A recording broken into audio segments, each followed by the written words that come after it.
నువ్వు మస్తు మంచోడివిరా బాయ్, కమాల్ మనిషివి.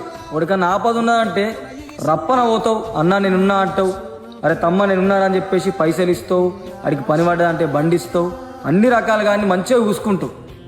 ఒక్కసారి నీకు ఆపద వచ్చినప్పుడు ఫోన్ చేసి చూడు, నీ కిస్మత్ మంచిగా లేనప్పుడు, నీ నసీబ్ మంచిగా లేనప్పుడు ఓనన్నా ఒక 10 రూపాయలు అడిగి చూడు.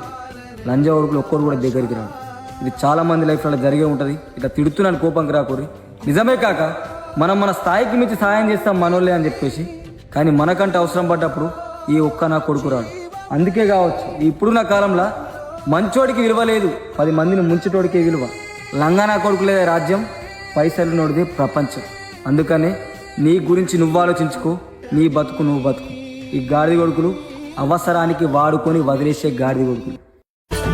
ఊరి నిండా ఉత్త మనుషులు, దారి నిండా దగా కోరులు, నీ ముందర చిలుక పలుకులు, వెనక చూడర వేయి గోయిలు. దొంగలున్నారు మామా దొంగలున్నారు, పచ్చి లంగలున్నారు. భుజం మీద చెయ్యి వేసి నువ్వెతో పని భజన చేసి, ముందు తోసి వెనక చూసి తప్పుకుంటా